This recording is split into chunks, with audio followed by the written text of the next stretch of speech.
Ambassador Christopher MUTSVANGWA, the national spokesperson of ZANU-PF, elucidates that the introduction of ZiG currency draws from the historical legacy of the Munyumutapa kingdom, underscoring Zimbabweans' inclination towards wealth.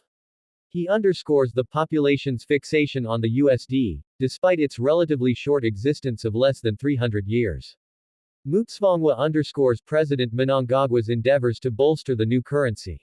As a symbolic display of this resilience, President MNANGAGWA has taken on the name Emerson Mr. Strong ZiG MNANGAGWA, as reported by ZANU-PF spokesperson Chris MUTSVANGWA. Mr. Strong ZiG,